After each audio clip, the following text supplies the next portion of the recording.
श्री गणेशाय नमः। श्री जानकी वल्लभो विजयते।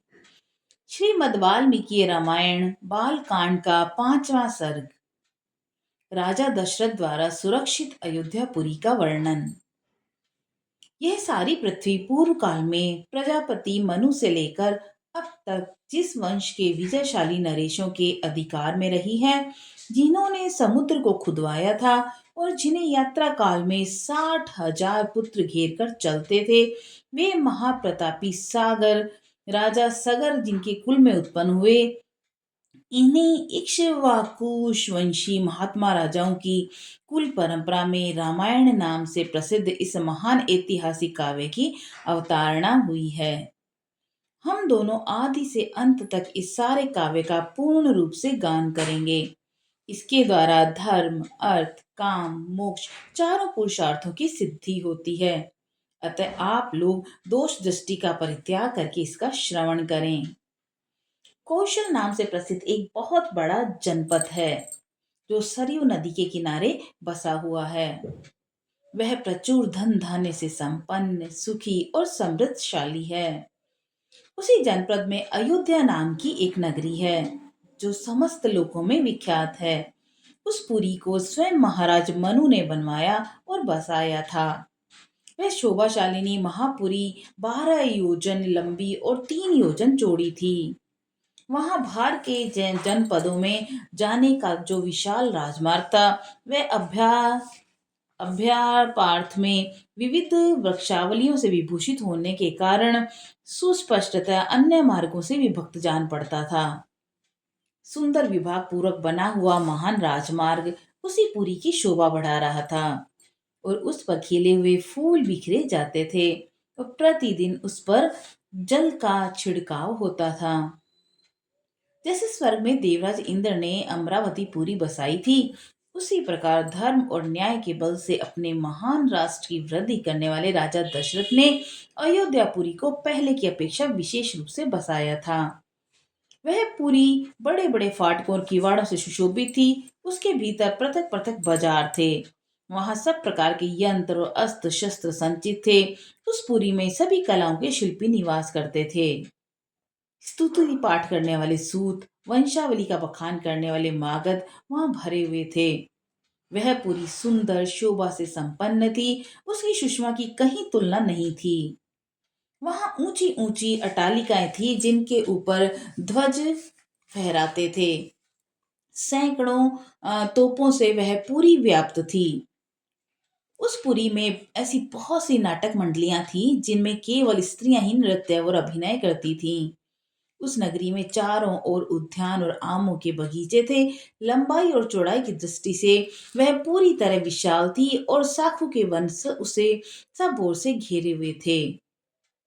उसके चारों ओर गहरी खाई खुदी थी जिसमें प्रवेश करना जिसे लांघना अत्यंत कठिन था।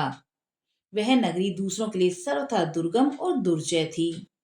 घोड़े, हाथी, गाय, बैल, ऊंट और गधे आदि उपयोगी पशुओं से वह पूरी भरी हुई थी। कर देने वाले सामंत नरेशों के समुदाय उसे सदा घेरे रहते थे। विभिन्न देशों के निवासी वैश्य उस पुरी की शोभा बढ़ाते थे। वहां के महलों का निर्माण नाना प्रकार के रत्नों से हुआ था। वे गगनचुंबी प्रासाद पर्वत के समान जान पड़ते थे। उनमें से उस पुरी की बड़ी शोभा हो रही थी। बहुसंख्यक कुटागरों से परिपूर्ण वह नगरी इंद्र की अमरावती के समान जान पड़ती थी। उसकी शोभा विचित्र थी। उसके महलों पर सोने का पानी चढ़ाया गया था। श्रेष्ठ और सुंदरी नारियों के समूह उस पुरी की शोभा बढ़ाते थे। वह सब प्रकार के रत्नों से भरी पुरी और सप्त महले प्रसादों से सुशोभित थी।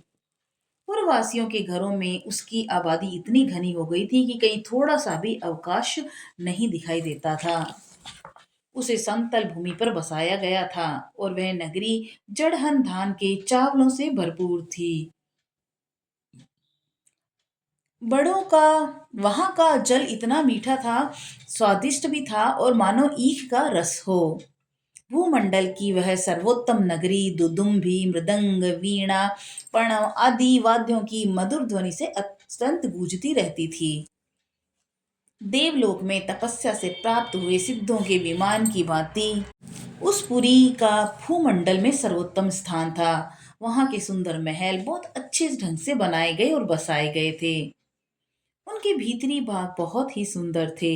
बहुत से श्रेष्ठ पुरुष उस पुरी में निवास करते थे। जो अपने समूह से बिछुड़कर असहाय हो गया था, जिसके आगे पीछे कोई नहीं था, अर्थात जो पिता पुत्र दोनों से हीन हो तथा जो शब्द वेदी बाणों द्वारा बंधने योग्य हो अथवा युद्ध से हार कर भागे जा रहे हों, ऐसे पुरुषों पर जो लोग बाणों का प्रहार नहीं करते, जिनके सदे सदाए हाथ शीघ्रता पूर्वक लक्ष्य वेद करने में समर्थ हैं, अस्त्र शस्त्रों के प्रयोग में कुशलता प्राप्त कर चुके हैं तथा जो वन में गरजते हुए मतवाले सिंहों, व्याघ्रों, सूअरों को तीखे शस्त्रों से एवं भुजाओं के बल से बलपूर्वक मार डालने में समर्थ हैं, ऐसे सहस्त्रों महारथी वीरों से अयोध्यापुरी भरी पुरी थी। उसे महाराज दशरथ ने बसाया और पाला था। अग्निहोत्री शम दम आदि उत्तम गुणों से संपन्न तथा छह अंगों सहित संपूर्ण वेदों के पारंगत विद्वान श्रेष्ठ ब्राह्मण उस पुरी की सदा घेरे रहते थे। वे सहस्त्रों का करने वाले, सत्य में तत्पर रहने वाले थे। ऐसे महर्षि कल्प महात्माओं और वीर ऋषियों से अयोध्यापुरी सुशोभित थी तथा राजा दशरथ उसकी रक्षा करते थे।